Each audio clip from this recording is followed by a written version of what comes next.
आज मैं आप लोगों के लिए कुछ अलग तरह के क्वेश्चंस लेके आया हूं। उन्होंने कन्वर्जन के कुछ सिलेक्टेड क्वेश्चन ही किए हैं, जैसे कि binary to octal, octal to hexadecimal और हेक्साडेसिमल टू डेसिमल।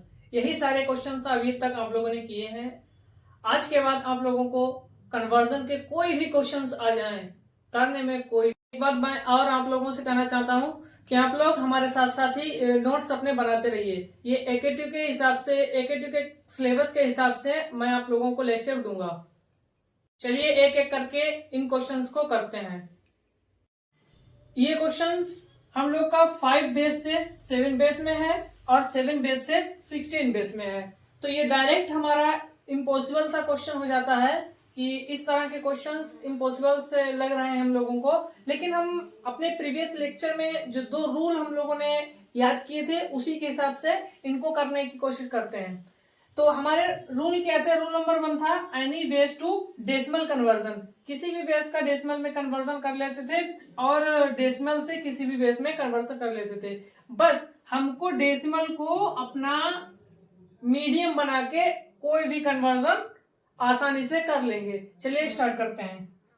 सबसे पहले हम बेस 5 का डेसिमल में कन्वर्जन करेंगे। तो 3, 2, 1 5 बेस का कन्वर्जन डेसिमल में करेंगे। आप लोगों को याद होगा डेसिमल में कन्वर्जन करने के लिए हम लोग क्या करते थे? हम लोग ये डिजिट पे पावर लिख लेते थे 0, 1, 2 और फिर एक डिजिट लिखते थे, ये वाली डिजिट लिखते थे, उसके बाद में बेस की पावर लिखते थे। बेस की पावर कितनी यहाँ पे 2, फिर प्लस करते थे, दूसरी डिजिट लिखते थे और बेस की पावर 1 प्लस 1 इंटू बेस की पावर 0। अब इसको हम लोग सोल्व कर देते हैं। तो 5 की पावर 2 यानी 25, 25 इंटू 3 75 प्लस 5 2 जा 10 प्लस 5 1 जा 5। अब इनको आपस में ऐड करेंगे, आंसर 86। तो हमारा जो डेसिमल में आया है वो आंसर आया है 86।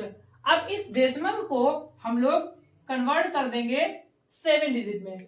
और इस 7 डिजिट में कन्वर्ट करने के लिए हमने आपको बताया था हम लोग क्या करते हैं, फैक्टराइज करते हैं। 86 का फैक्टराइजेशन कर देंगे 7 से। बेस हमारा 7 है इसीलिए हम 7 से फैक्टराइजेशन करेंगे। फैक्टर करते हैं तो 7 से आएगा 12, 12 7 जा 84, 84 यहाँ पे रिमाइंडर बचा 2। अब फिर से एक बार करते हैं 7, 7 1 जा 7, कैरी बचा 5, ये यहाँ पे 1 लिख लिया, फिर नीचे से ऊपर की ओर लिखते हुए लिख देंगे आंसर 152। तो 152 हमारा कन्वर्ट हो चुका है 7 में। अब हम इसको 16 में कन्वर्ट करते हैं। 86 को 16 में कन्वर्ट कर 16 5 जा 80। अब 80 आया तो 80 हमारा रिमाइंडर कितना आया 6।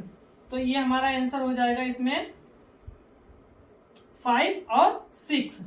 तो 18 में कितना आंसर हो जाएगा 5 और 6। आंसर हमारा हेक्साडेसिमल में आया 5 और 6, 56। तो इस तरह से ये क्वेश्चन हमारा कंप्लीट हुआ। अब चलिए दोस्तों क्वेश्चन नंबर 2 हम लोग करके देखते हैं। तो क्वेश्चन नंबर 2 4 3 6 5 डिजिट लिख लिया, उसके बाद में पावर हमने लगा दिया, ठीक है 0 1 2 3। अब इसको एक डिजिट लिखा, उसके बाद में हमारा बेस क्या है 8 की पावर 3 प्लस 3 इंटू 8 की पावर 2 प्लस 6 इंटू 8 की पावर 1 प्लस 5 इंटू 8 की पावर 0। इस तरह हमने लिख लिया। उसके बाद में इसको हम सोल्व करेंगे तो हमारे पास आंसर आएगा 2048। फिर इसको ऐड करेंगे तो आंसर आएगा 192। इसको ऐड करेंगे तो 48, इसको 5। इन सबको हम ऐड कर देंगे आपस में, आंसर आएगा 2293। अब ये हमारा बेस 10 में कन्वर्ट हो चुका है। बेस 10 से हम 9 में आसानी से कन्वर्ट कर लेंगे फैक्टराइजेशन करके। तो इसको फैक्टराइज कर देते हैं 9 से। तो 9 से फैक्टराइज किया तो हमारे पास कुछ रिमाइंडर्स ये आए। इन रिमाइंडर्स को हमने एरो ऊपर के लिए शो कर रखा है, मतलब नीचे से लिखेंगे ऊपर की ओर। तो नीचे से 3 1 2 और 7, 3 1 2 7 ये हमारा किस में आ गया, बेस 9 में आ गया। अब हमको बेस 9 से बेस 4 में कन्वर्ट करना है।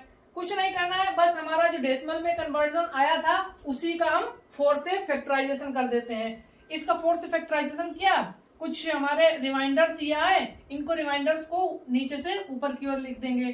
क्या 2 0 3 3 1, ये हमारा क्वेश्चन हो गया। अब चलिए